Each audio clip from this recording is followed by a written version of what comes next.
Hi everyone, I'm Heather Mason, CEO of Caspian Agency. And I'm Carl Winston, the founding director of the Payne School of Hospitality and Event Management at San Diego State University. We're so excited that you've decided to join us with the adventures of James Caspian. And over the next 9 months, we'll be traveling the world trying to find the elusive, world-famous event producer, James Caspian. At a time when it's been a little rough for a lot of event professionals, this is going to be a lot of fun. It's time to get out there and see what's possible. And you're going to learn about the Caspian 10 Essentials. What are those? Well, they're a methodology to think about how you structure strategy and production with events. And we're going to adapt them to the new world of hybrid. And let's face it, hybrid is the future. We're going to be doing live events, of course, but we all have to use hybrid in what we're doing. The 10 Essentials and hybrid have married up and are being used in higher education today, and we're really excited about that. There's a lot to explore. There's a lot to learn in event science, which is what James Caspian specializes in, and we're so excited that you're going to join us on this exploratory tour. So come on, get ready, the adventure begins.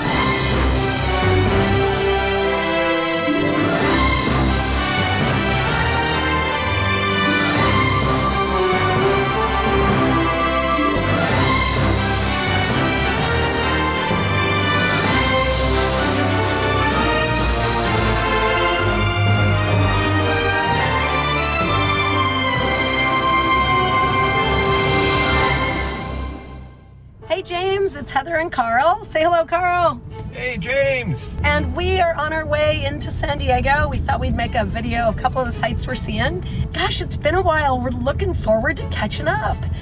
Carl, how long has it been since you've seen James? Oh, it was pre-COVID, more than a year.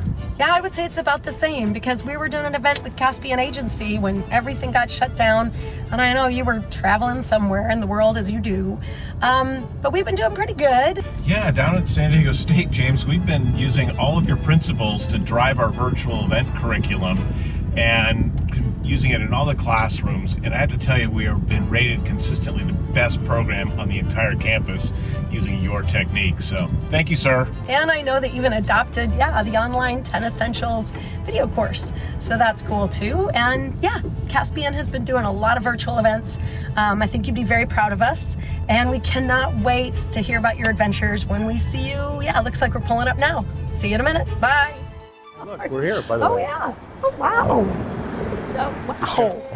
This restaurant is amazing. It's 5 concepts in one roof. Wow. And I think, Hey, Carl, Heather, Margie, what are you doing here? what are you doing here? We're just here to visit our friend James. James Caspian? Yeah. He just left. I was just having drinks with him. wait, right here? Right here, that's his drink. Wait, how do you know James Caspian? We were on a cruise together in the Southeast Asia, and I met him on the Wei River in Vietnam.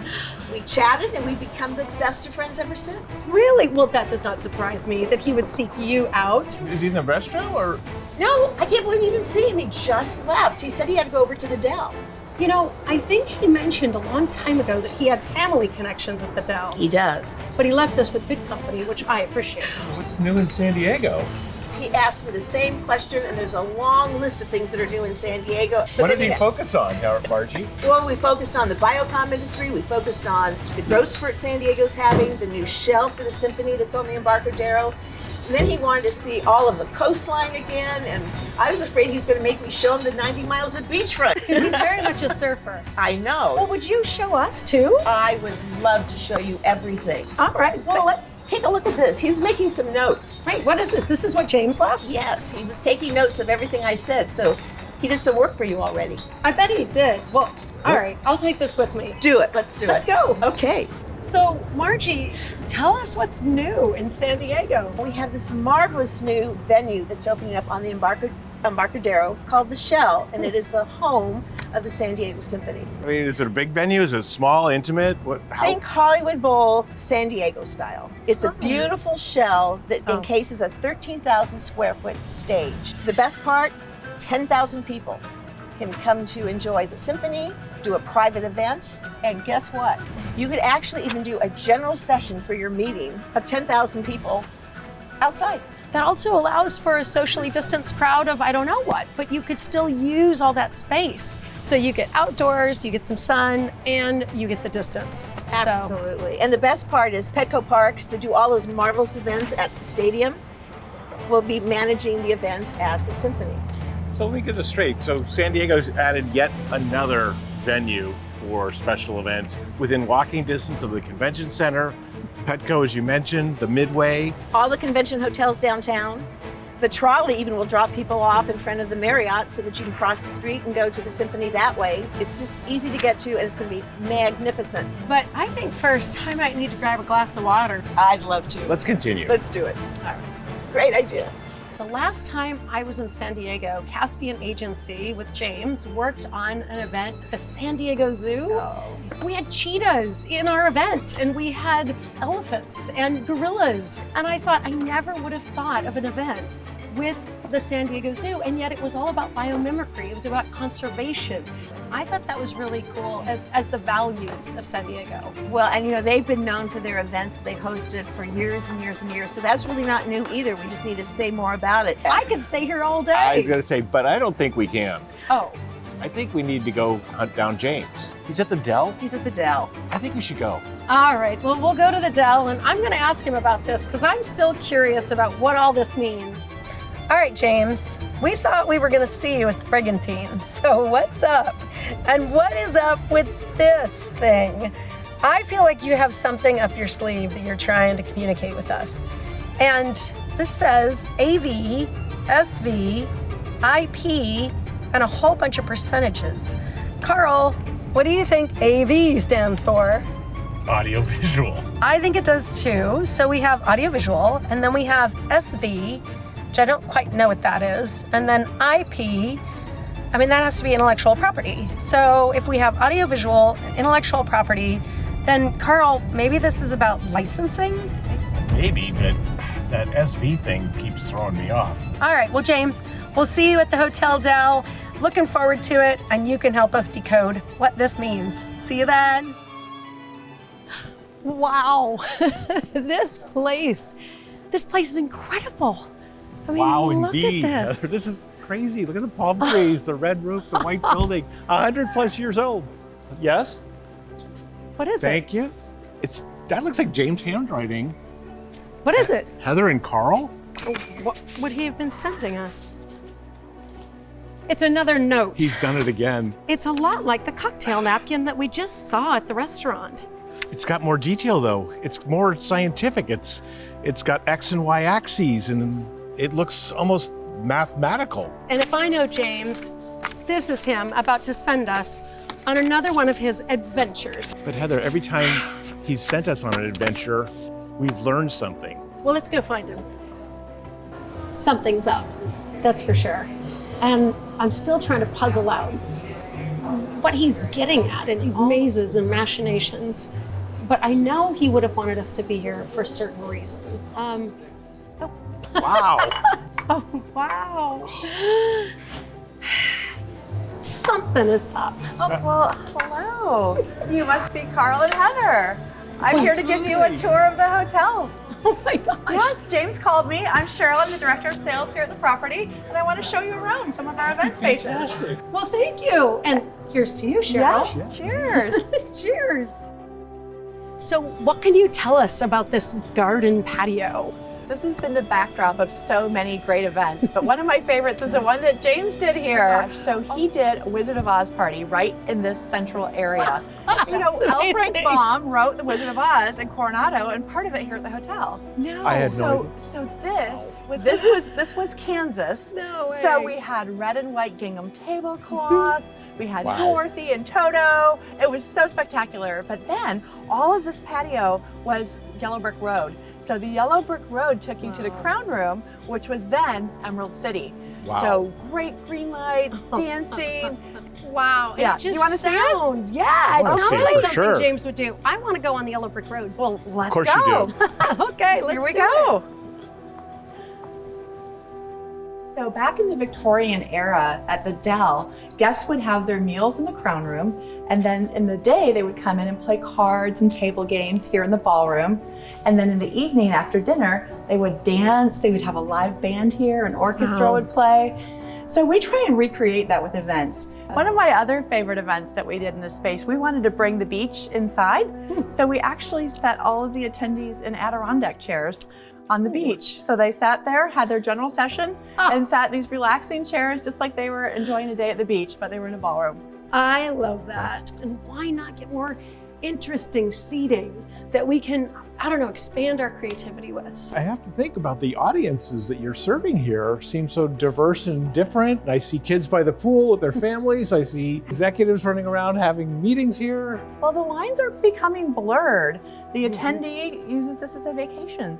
They may come and have their meetings and they stay a few extra days and enjoy some beach time with the kids. So one of the cool things that we've been doing with hybrids is you can have the speaker here, but if you're sitting out at a pool chair, you can put your headphones on and listen to the speaker, watch it on your iPad, and you can still take part of your conference right here. I love that idea, and I'm starting to get more and more why James wanted you to tell us a lot about this hotel, because that type of hybrid thinking is where people are going to have to go, and that's something that we haven't really seen before. Well, exactly, and that's we always want to be first in things that we do here and take on those new challenges and find ways to be creative and make solutions for our customers. Well, I can't wait to see what's next. Oh my goodness, I can't wait to show you our Vista Terrace. I'm curious, I know you have a great venue here, but a lot of planners are worrying about hybrid and doing virtual and blending the live experience with that. How is that all working out for you? Well, there's a lot of opportunity these days to stream things online. So whether you have an iPad with you or even on your phone, you can have content happening, whether it's down there on the beach with a screen, and you can be up here, and even if you're not right next to it, you can listen in and follow on with the presenter. So it's a really great opportunity to keep people separated if they need to do that and still get them to attend the event. So you can have big screens down there on the beach, and I can hear it from here. We sure can. Now that would be a cool event. If you could have people up here, people in the ballroom, in the crown room, and on the beach, and here, and all be listening to the same content, or even different breakout content. That's how big it's gotten. PSAV, which is now Encore, has really come up with some great solutions. So there are opportunities are almost limitless. The biggest thing is you want to keep it interactive because you want to make sure that people are really paying attention and taking that content in versus just staring at the ocean here as they watch their iPad. But I will say, neuroscience does tell us that actually looking away from a screen and listening increases our ability to remember it. Can you talk a little bit more about how the different ways this property can be consumed? If I'm a beach sitting plenary attender or a ballroom sitting attender, walk us through that. Well, what's great about that right now is that we can actually have groups and host groups, even if people are concerned about attending.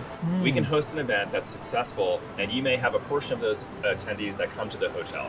A portion of them may stay home, and others may choose to socially distance and watch their event from different areas. It helped us to increase attendance, but also allow groups to still host meetings that are successful and impactful and keep that content going and people to learn what they need to learn, during that event. Well, this has just been so interesting and fascinating to learn about how you use the hotel so many different ways. So we really appreciate you taking time with us. Oh, well, you're welcome. Well, let me take you back to see Cheryl. Perfect. Cheryl, that was amazing. Greg is incredible. He's our number 2 here, and he does such a great job for the Dell. Now, I definitely can see why James brought us to this place. I mean, it makes so much sense to me now. But I also feel like if I know James, he left us a few clues here and there. And I know this might sound strange, but he probably left us one in his hotel room. Is there any way we might be able to go and see it? Yes, of course. Let's go. Oh, sorry. I bet you're just finishing up. I found it like that. Really?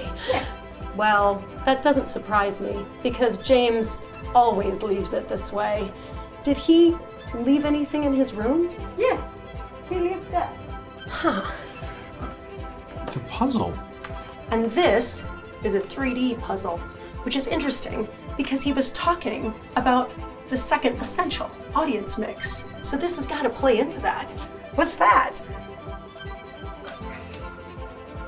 It looks like the same thing we saw earlier, but he's talking about percentages, and aren't percentages what audience mix is all about? It is about percentages, and We know that there are different types of events that are happening right now, like hybrid. Hybrid and live and virtual. And in person only. So there are a lot of dimensions to what's happening with events right now.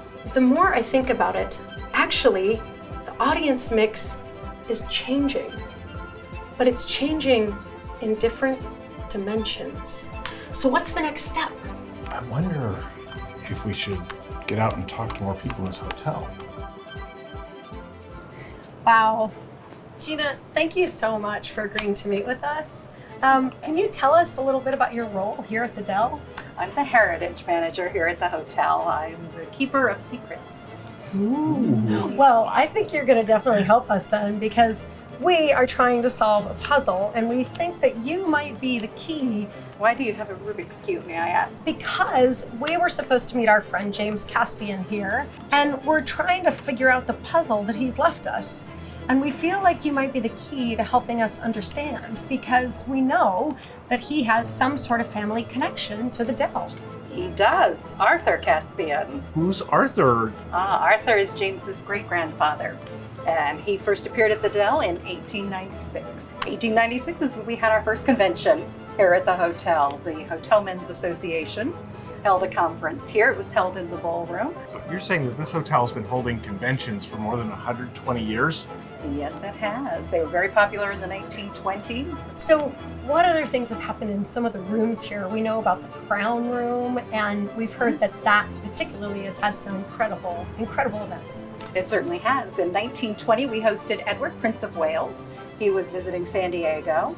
And in 1927, we had a gala there for the aviator Charles Lindbergh. I have a recollection that there was a pretty hot movie done here half a century ago. There certainly was. Some Like It Hot was filmed here in 1958 with Marilyn Monroe. And that was filmed for 2 weeks here at the hotel. Well, we know there are a lot of secrets here. Are there any you can let us in on?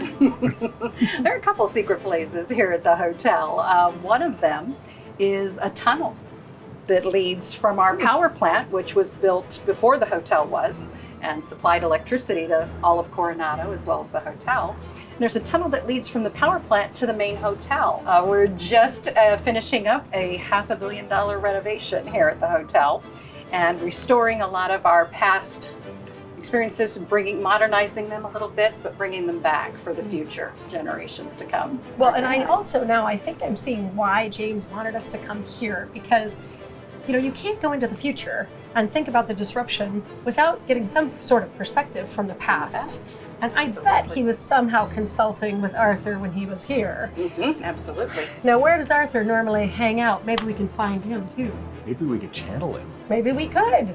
I would start at the historic bar downstairs, the Babcock and Story Bar. Well, I think that's where we should head then. It's 5 o'clock somewhere. It sure is. I'll lead the way. All right. Thank you. This hotel's been innovating for longer than we've been alive. Well, I think that's why James came here. I mean, he has a link. And if I know James, I bet he was talking to his great-grandfather, Arthur, about what's happening in the future. Because I know my dad always told me, if you want to figure out the future, you've got to look into the past. Because there's been tons of disruption. And I know, we both know, COVID has been a massive disruption, but it also fosters innovation and it fosters new ways of thinking. I'm just thinking about audience mix and history, and the audience of the past, the audience of the present, and the audience of the future. And there's something there that he's trying to tell us across time. I think I've got it. No. I know exactly what he was trying to tell us. I know exactly what it was, because audience mix for Caspian is all about the different types of audiences that come to events. And when different types of audiences come to events, well, it's just in person, or it has been up until now. And right now, you don't just have one set of audiences. It used to be just two-dimensional. Everybody came to your event and you'd have 10% of CEOs. You'd have 10% of social entrepreneurs. You've had 15% of, I don't know, computer users. Salespeople. Or salespeople.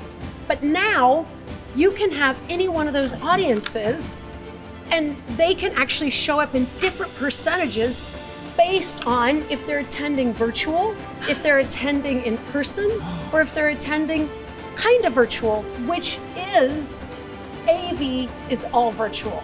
That's what he had written. That's SV is some virtual. And that's what he was saying with SV. And IP is not intellectual property, it's in person. So if you line up on one axis, AV, SV, IP, and you line up on the other axes the type of people that are going to attend, all of a sudden you have a multi-dimensional audience mix.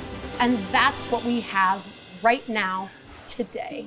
we've got a multi-dimensional, multifaceted, realistic way of satisfying all of our stakeholder groups because we've thought through the audience, not just in one dimension is what you're saying, but in 2 or 3 dimensions. That is what James was trying to tell us.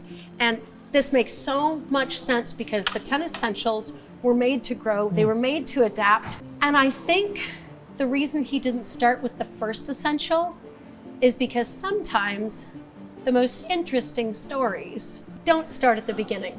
They start somewhere in the middle. Wow. Again? I think we're off to our next adventure. Let's go.